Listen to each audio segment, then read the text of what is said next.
Welcome to Make Your Statement, the podcast where we explore the journeys of bold leaders, game changers and disruptors and the impact they're having on their industries. Today, we're diving into the world of business transformation, helping business leaders to scale their businesses and reach new heights. Today, we're joined by Kerrie Walton. Kerrie was the second franchisee appointed at Summit, when the network has now grown to 4, with a focus on working closely with ambitious business owners to deliver real, lasting transformations. In today's episode, we're going to explore Kerrie's journey, the Summit approach, and strategies that businesses can adopt to overcome obstacles and maximise their full potential. We'll also discuss how businesses can communicate their message effectively through branding and marketing. Before we dive into the business and what Summit does, can you tell us a little bit about yourself, about your background? Yeah, absolutely. It's going to be 30 years this September that I actually started working, which has absolutely flown by. Wow. So my first job was with the Kerrie Group. And I have to be honest that I was attracted to them because they had the same name as me in a short application form, but the rest was history. So I found myself working for a multinational B2B food business. But I think for me, the real opportunity for me was when I went to work for Unilever, which as a marketeer is like everybody's dream. But actually, the best thing that happened was that Unilever sold the business I was with to a company called CSM. We were like a global bakery business, but that change allowed me to get my first leadership role. Excellent. So I was promoted to the head of marketing. And I completely changed the way that we approached our customers. So previously, and somewhat ironically for Unilever, what we used to do was just push products out every month to customers, mostly to like small sort of mom and pop bakeries, we'd call them, which is like a declining market really.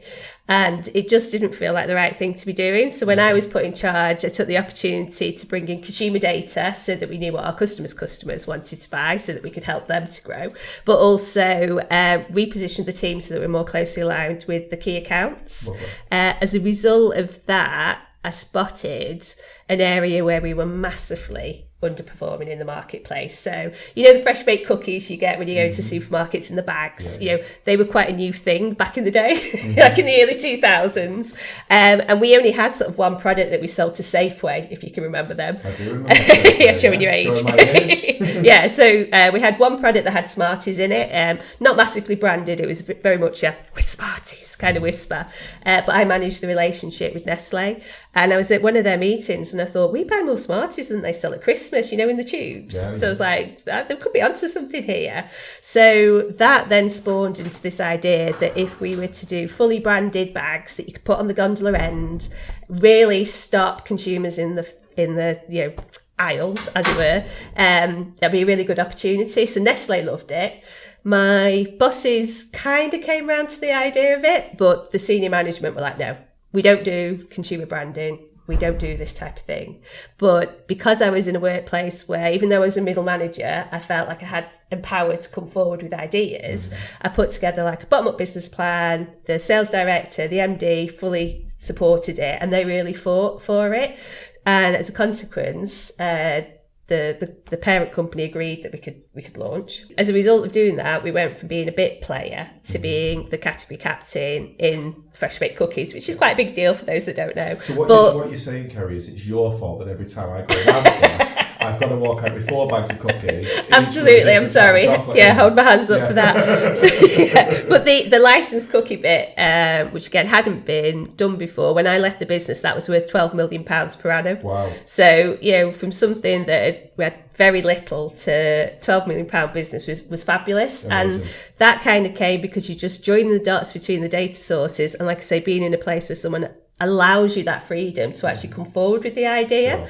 Yeah. And on the back of that then meant I got the opportunity to work in the States, which I would never have imagined. So I started off in New Jersey and then ended up in Kansas City, very different.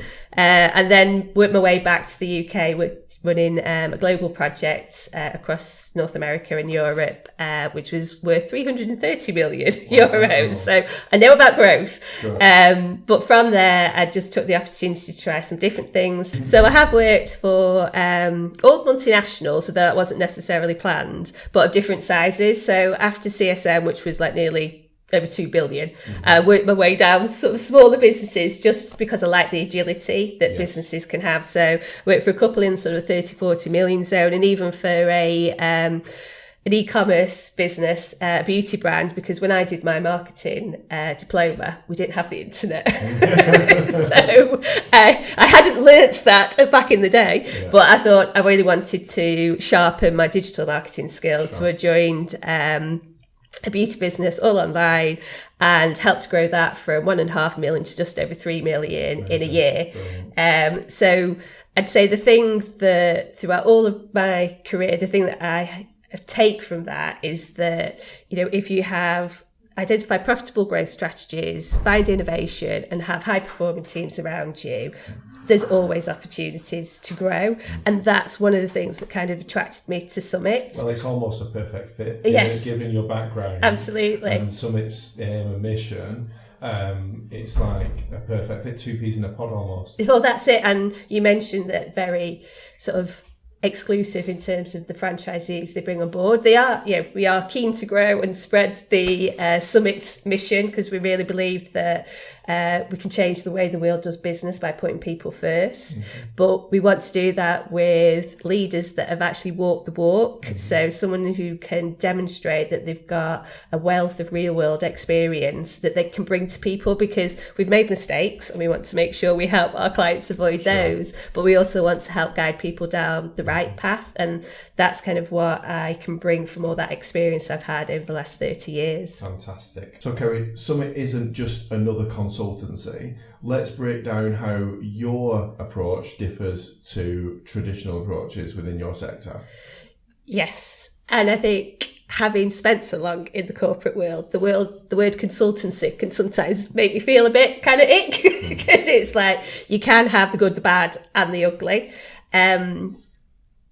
I think you can have a lot of consultants that are book smart, so they know theoretically the right thing to do and they can help you develop a plan, but they're not around to help you implement the plan. Sure. The way that we work is very different in that we develop the plan over sort of 6 to 8 weeks in sort of small bite-sized chunks, so that you can sense check it in the real world. Because I don't know if you've ever experienced someone who kind of comes in, does like a very intense sort of strategy session with you. A deep dive. Yes, you get a deep dive, you get whacked out on Haribo, I describe it. So you get giddy on all these sweets that they put on the table, and then they fly off and you're left looking at this plan thinking, what the hell were we thinking? How are we going to do that? And that's one of the ways that we do it differently. It's very much a partnership. So we develop the plan with you, but then we become the guide by your side, helping to hold you to account. So we work with our clients for at least the first year to make sure we overcome obstacles, and I'm smiling because it's also to keep them on the right track, because when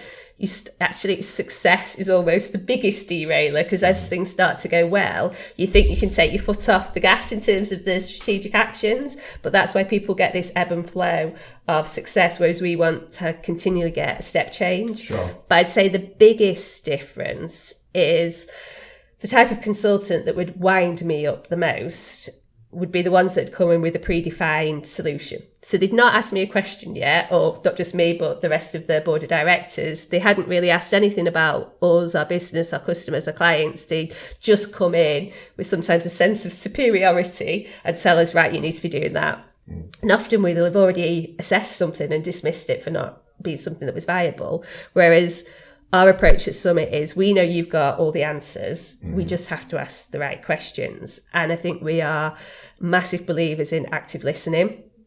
And what we do is almost get under the hood of the business, do like a proper deep dive as to what's going on. And we find that golden thread that runs through the business, or, the special sauce, the DNA, whatever you want to call it, the thing that makes you unique. Because quite often it'll be the thing that you do so naturally, that's sort of second nature, that you almost dismiss it because it's not difficult for you, therefore you don't value it. But actually, in the eyes of your customer, it could be the most important thing that you do. So we really do see it as helping you to get the most out of your business. And like I say, that partnership approach, that we are with you by your side to deliver it, is just so critical to what we do at Summit. Sure. So I guess it's a case of trying to identify a company's USP and then focusing in on that and trying to find out ways that they can do more of that. Exactly. It's often bringing to the forefront this sort of magic ingredient that has been really well hidden, because it'll have been there. Most of the businesses we work with are already successful, but they've reached this sort of plateau, and it's like, right, I can't quite figure out how I can't get over this. Sure. And that's what we help them to achieve. Yeah, so I mean, at FASTSIGNS, we sort of pride ourselves on two USPs, really. Obviously, our fast turnaround times. We can't call ourselves FASTSIGNS and we're taking ages to do anything.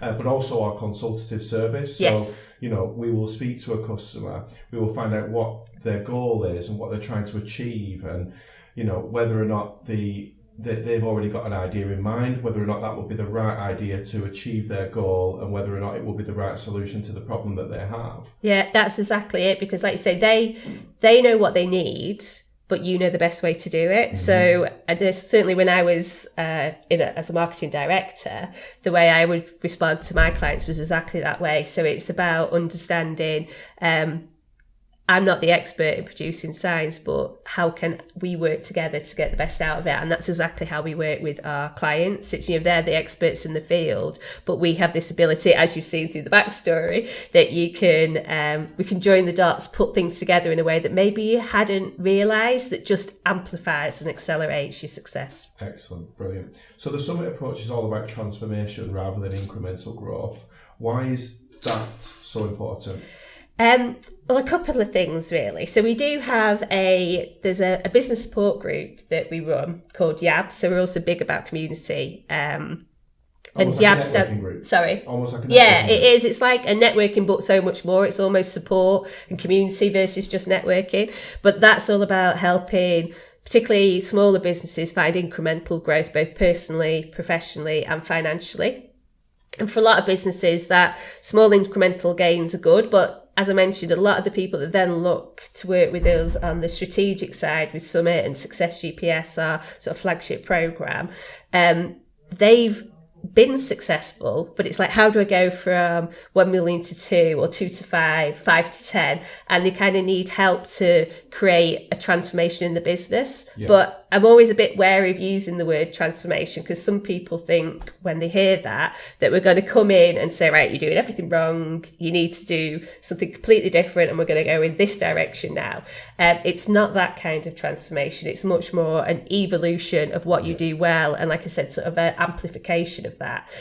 But the transformation comes not only in helping you deliver that step change in your revenue and your profitability, but actually some of those, I would say, almost more important things like the team and the culture. Because if you are aligned behind a common goal, everybody knows what you're trying to achieve and their role in the business. What you find is that as a business leader, you can start to step back and even ultimately step out. And I meet so many business owners that are at the point of burnout because too much is going through them and they don't know how to let it go. Or if they're at the latter stages of the career, particularly founder-run businesses, if they're thinking about exit strategies, but they are the business, they're not going to be able to get out of it. Correct. So this type of approach, helping them to transform the whole structure of the business, is what allows them to then sort of take that step back, start to remove themselves from the business, and have something that's got a legacy. Okay, so coming back to sort of business scale and growth, what would you say are some of the biggest challenges business owners experience when trying to scale, and how does Summit help them overcome these hurdles? Yeah, I think a big one is alignment, because you can have great people in your business who are all doing something with good intent that they think is for the right reasons, but if you're all pulling in different directions, you don't actually go forward. Whereas if you've got clarity of purpose and you all understand where you're heading, that I'd say is critical really for seeing the business move forward. At a deeper level, there's probably a couple of things that tend to stop or stall companies. So the first one is a predictable pipeline.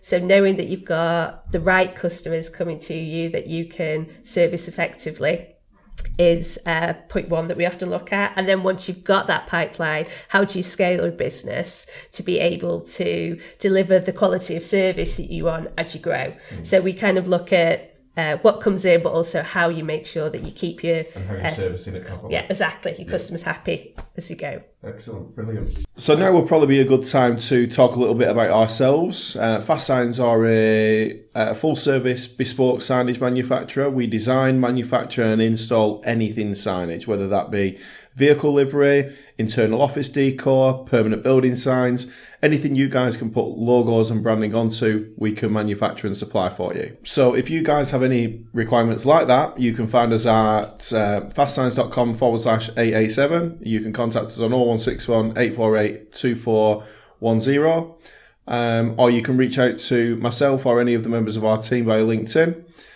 So let's now get back to the podcast. So, Kerrie, you were franchisee number 2, and the business is now scaling further. What do you think? Why do you think franchising is an appropriate model for this type of business?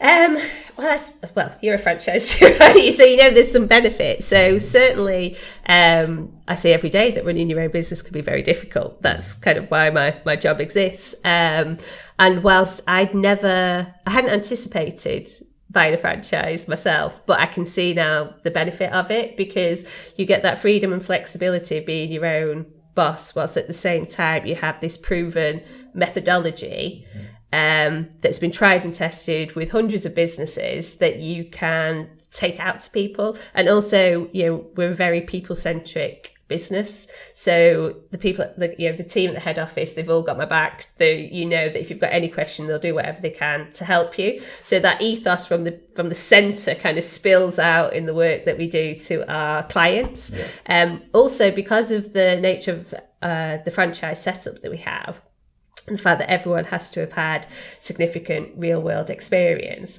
we've also got quite a diverse set of skills, which is nice as well. So whilst I've got strength and depth in sales and marketing, I understand the interdependencies across business, having been a company director for 20 years. But I'm very strong when it comes to marketing. But my colleagues have got technical skills, operations, finance background. So if you're ever in an area where you think I could just do with a deeper dive in this, I have the rest of the franchise team that I can go to for support, because we're very much a team, even though we've got our own sort of territories. Brilliant, fantastic.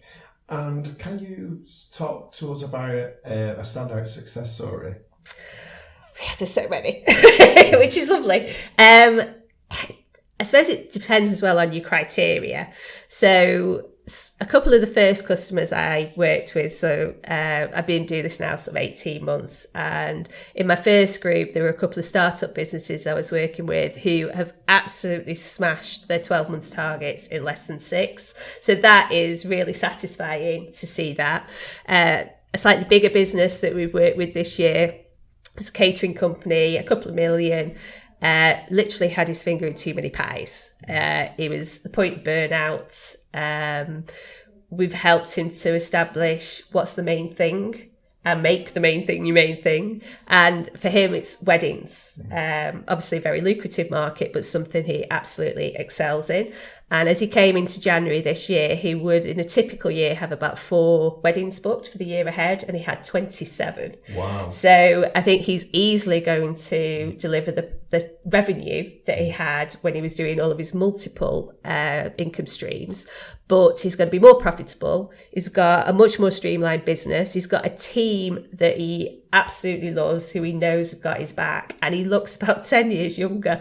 It's the difference in him from when I first met him. It's like night and day. Yeah. And then we have obviously those big businesses. There's one company that saw I think a 2.4 increase in the sales, a 4 times increase in their net profit, and then sold the business for millions. So there's lots of examples you can turn to depending on what you want. But it's, for me, it's not just about that sales and profitability, which is obviously important, but it's also seeing that difference that you can make to somebody's life. When particularly a founder owner who's kind of lost their mojo for what they do, as the business has grown, it started at this passion, something that they really loved, and they found that as it grows, they're wearing all these different hats, they're not doing the thing they loved anymore. If you can help somebody to get the joy back in the business, that is, massively inspiring. Yeah, 100%. Good. How do you help business owners shift from working in their business to working on their business? I can't believe I've not shown you my destiny map yet, because this is kind of the process that we have, and we're obviously in a very visual environment. So this is the map that we have. What we do, we use that to talk to customers about where are they now and where would they like to be. If you think about any map that we have, it's usually an aerial view, isn't it? Because if you're trying to find the best route from A to B, you look from above. But too often when we're in the business, we can only see sort of the buildings around us, and that's why you end up taking wrong turns and doing the wrong things. So rather than do like a bottom-up plan, we say, right, where would you like to be in 5 years, and what does success look like for you? And not just success in a financial metric, but also thinking holistically about the whole business.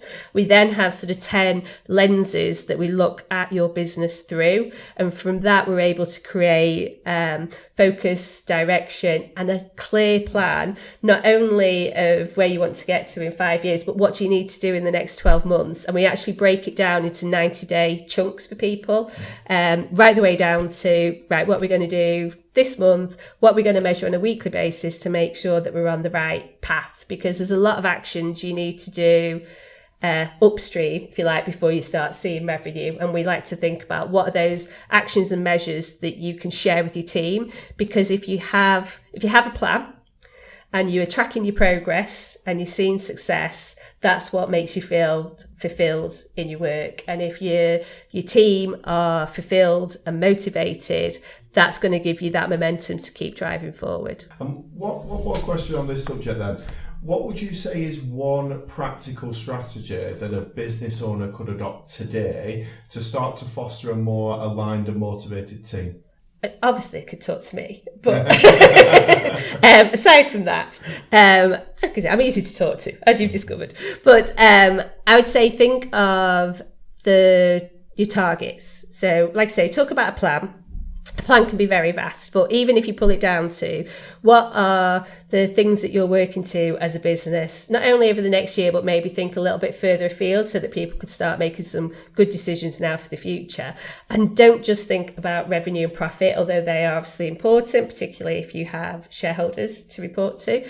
But I like to think about an impact goal. So, particularly when you're thinking about your impact, that allows everybody right the way through to the shop floor to make the right decisions. An example of that, I guess, in your world, you're all, like say, about providing, world-class signage for businesses. So if somebody makes an error in the workshop, if they were profit-driven, they might be like, they won't notice that.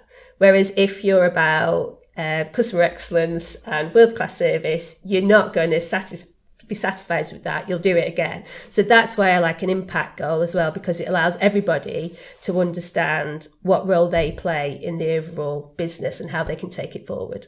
So as businesses evolve, Kerrie, their branding and messaging needs to evolve too.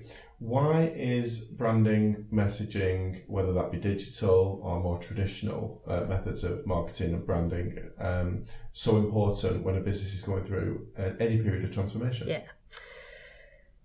It's very rare when we go through this strategic approach that there isn't an evolution in your market message. Usually because we've really dug in deeply into who is your dream buyer. I think that's a really kind of important principle of what we do, because we've all had customers that you could give the shirt of your back to and they just complain it was the wrong colour. Mm-hmm. So what we want to do is find those customers that you really align to, and then what is the message to those customers. And it is something that scares people. When I talk about niching, people often panic that if I'm talking to a group over here, I'm going to miss everybody else over there. But actually, I liken it to a beam of light.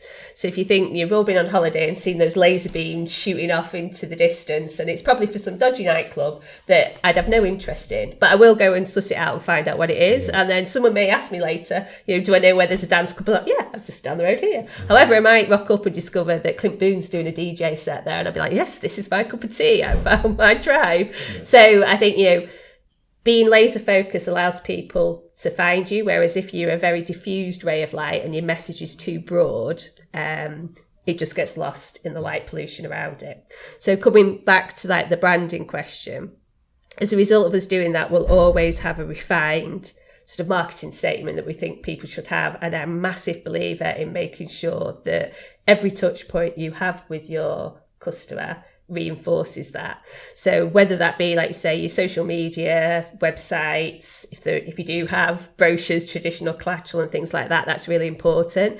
But I think you shouldn't overlook what you're doing with the rest of your real estate. I mean, I'm always branded up Summit, so people know the company that I work for, but thinking about your buildings inside and out, thinking about vehicles that you have. If you've got opportunities to remind people and give them another touch point about who you are and what you do, I think it's really important. Fantastic.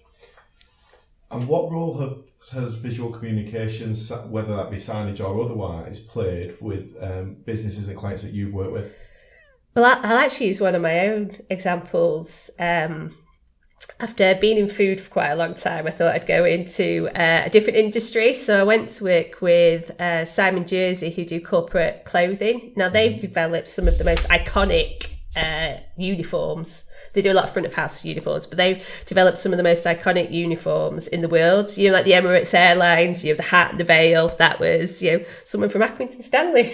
Don't you know who did that? Accrington Stanley, Accrington. But, so I joined them after they'd been part of a global business for, I think, about 5 years, and the UK brand had just been left to kind of fester a little bit, and it had become old-fashioned and a little bit staid.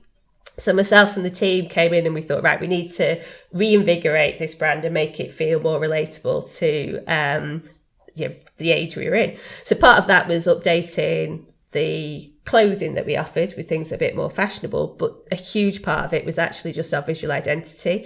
So we went from the very dark, very serious, business-led images that were on our catalogues and websites, and we wanted something that was friendlier, models who could smile. Surprisingly difficult to find, but yeah. So we wanted friendly models, we wanted accessible images, and then we wanted to feed that through everything that we did. So not just the catalogue, not just the website. We took some of the images we had and we wrapped the vehicles that we had that were driving around the local community in them and had, ask us for a catalogue.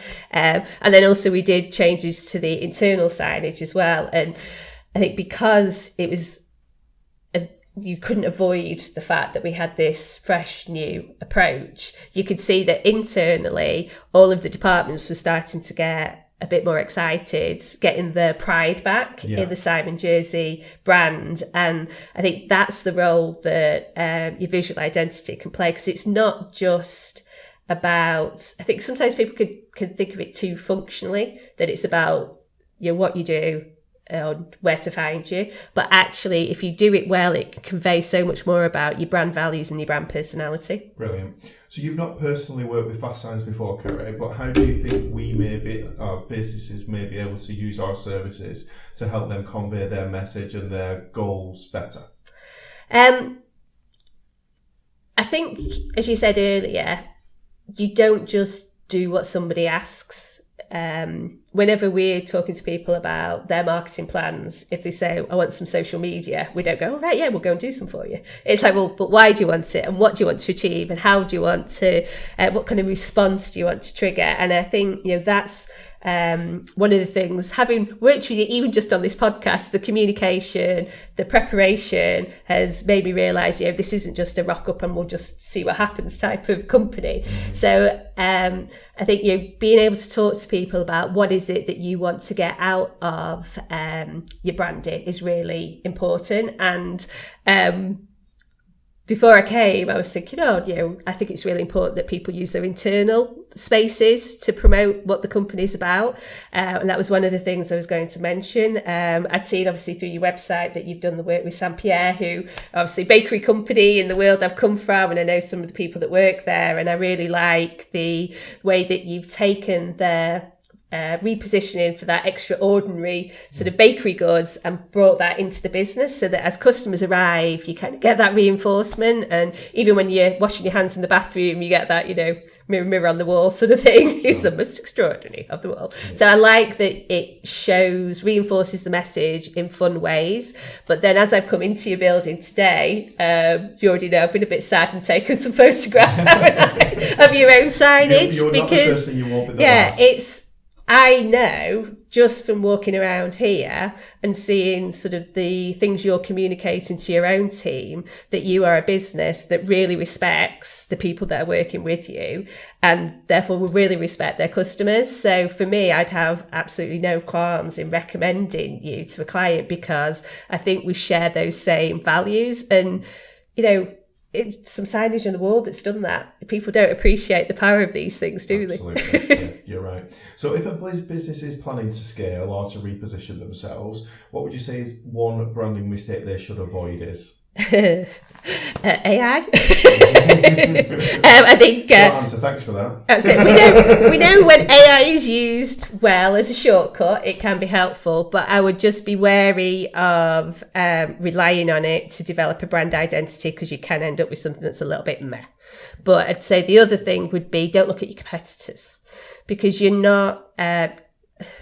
Sounds weird to say you're not competing against them. Clearly you are because they're competitors. But what you're doing is you're trying to attract your dream buyer. So really start with who is your client and what is it that what is the pain point that they have that you're going to take away and how are you communicating that? So I would always say start with your customer in mind and not think about your competitors, which I think a lot of people fall into that mistake. Brilliant. Thank you so much, Kerrie. So before you leave us today, what is next in the pipeline for Summit? Have you got any exciting plans or initiatives coming up? We have 3 peaks at Summit. So we have things happening across each peak. So from a marketing perspective, I'm really looking forward, actually, it's something that is new for me. Doing a marketing version of Success GPS. So this is for clients that already know where they're going and who they want to help, but they describe themselves as being their industry's best kept secret. So we're not having that. So there's a client I'll start working with next month, helping sort of take them from being invisible to very visible, which I'm really looking forward to. From the strategy side, we've discovered that a lot of companies don't necessarily need a full strategy. Sometimes there's just a couple of levers that they need pulling. So we're also introducing Summit sessions, which are sort of one-day workshops where we can go in and maybe focus on, have you got clarity of your dream buyer? Maybe there's a cultural challenge in your business.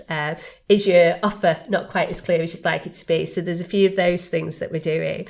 And then on the community side, I mentioned that we have YAB, Your Affordable Board, which is for sort of SMEs, solopreneurs and maybe solo directors. But we're also looking at building a community for business owners who are sort of in that £1 to £10 million mark. So this again would be a safe space where people can come together to share ideas, get support with people that are in a similar life stage in their journey. So, if there's anybody listening to this that would be interested in knowing more than that, it would be great to have a chat. And where would they be able to find you, Kerrie? The best place actually is LinkedIn. So Kerrie, previously Medley Walton.